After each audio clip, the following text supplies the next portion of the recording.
she was the strength of Black women. She was resourcefulness. She represented that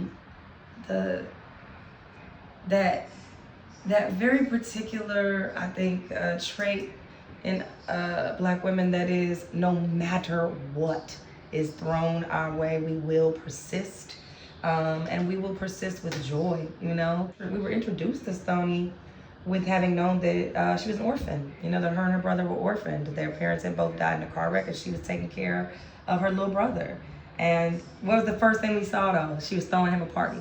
You know, she was like, "Oh, we finna have this 70s theme party," and it was like, we don't have nothing, but we gonna have this party. We gonna celebrate life. We gonna, be thinking about trying to get you to college, trying to move to the next thing. I just feel like what she represented was that we will find a way. That Black women are going to find a way, and we will do so.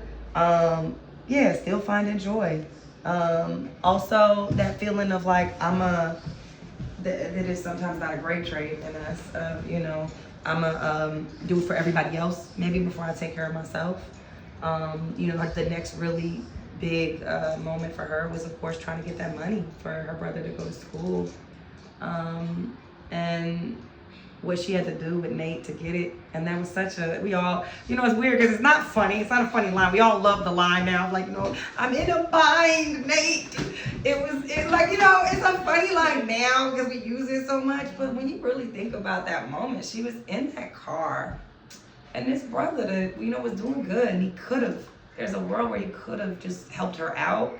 But instead he chose to exploit her in that moment. And that's unfortunate that so many Black women are, we don't have support. There's not a family structure or a husband or sometimes, community or resources or options to really help us out financially. But that there was this man who was doing well in the community and he wanted to hire her. He knew that she would have been an asset, to help him sell them cars on the lot. And when you really think about that, again, we're just talking about what these women represented in culture. This idea that like Black women are an asset, and people know that. People know that we bring in buying power. We, have relatability. People want to patronize businesses where we are involved, right? But instead of letting her know her value, he made her feel like, that he was the one who had something. People will try to tell us, that they're doing us a favor, but the truth is that when we figure out how like powerful we are, what we have to bring to a situation, and stop thinking to everybody that like we need them, but realize that actually they need us, But at this time period, I think what it really represented is how we hadn't quite discovered, all of that about ourselves. And so we were in a place we were still very much being taken advantage of. And Nate, did so in a terrible way. It was about taking advantage of her body, invading her body in a terrible way.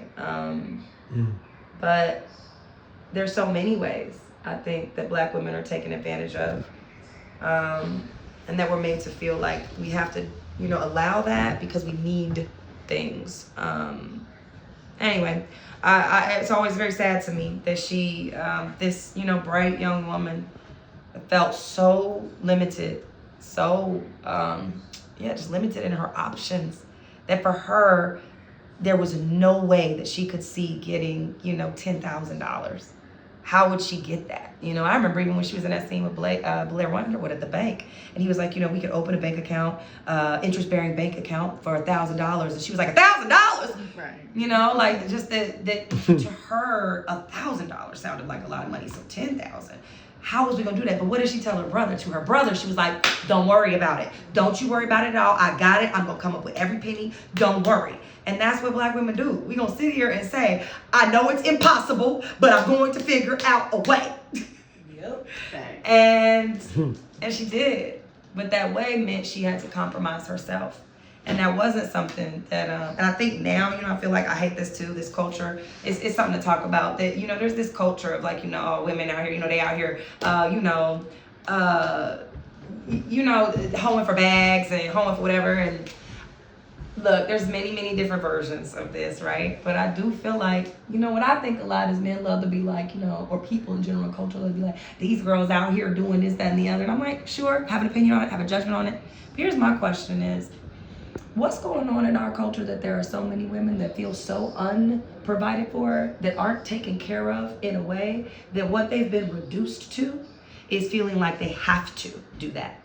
You know, I want to know, instead of saying like, why is it that these women out here doing it? What's going on culturally? Where have we gone wrong that we haven't trained up women to understand that instead of trying to hold for that bag, they can figure out how to make that bag.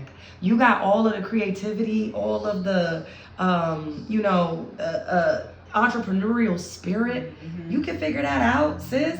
Make your own bag. Mm-hmm. How to put your name on a bag. Mm-hmm. You know, like, but we're not doing that. We're not empowering young women. We're not loving on women in our communities. Also, why is it that we're, thinking that we got to get that out of a man, as opposed to that we don't believe that a man could provide for us actual caretaking, caretaking. Then I know a lot of people say like women want to be, all these women out here these days, they so independent. I'm like, man, we only independent because we have to be.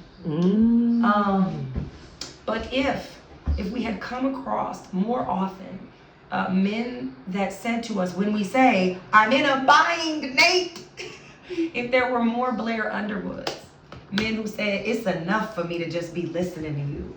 I like to just hear you, right? Affirming, but then also that spoke life into us and said things like, put some real thought into thinking about where you want to be in 5 years.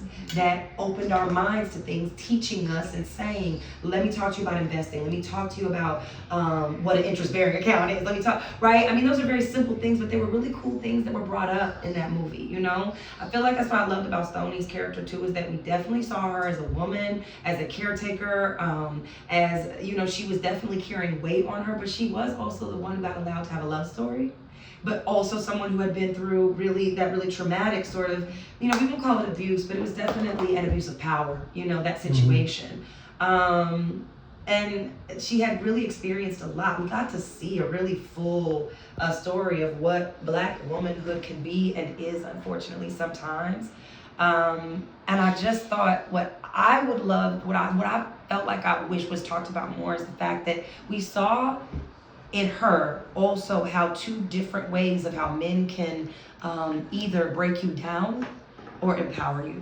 And I love that we had the option of a Blair, because it's not that men are terrible. It isn't. Just like women ain't out here hoeing for bags, right? It's that women are doing what they need to do to survive under the situations that they've been given. And I know that men are too. I do know that.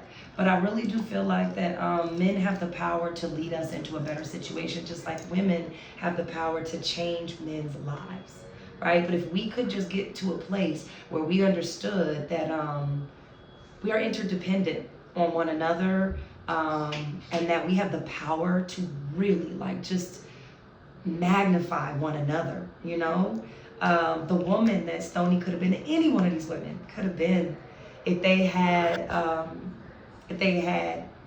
not just other women and sisterhood in their lives, right? They had that. Look at what they was able to survive because of the sisterhood. But what if their fathers and their men and their partners were able to speak life into them and give them comfort and freedom? God, her talking about all that. I wish I felt free, What if she had that? I just think a lot about the woman Stony could have been, and that when she drove off at the end, and now she had a little money in her pocket, and just that money isn't everything, but what we can do when we have resources. That she had the resource now of knowing what it felt like to be loved and be enough, the resource of knowing what freedom could feel like, and a little bit of money in her pocket. And I just love to think that in the future Stony is somewhere, running a bed and bath, running a bed and breakfast on the coast of Nicaragua, with good financial habits now and a healthy head of hair.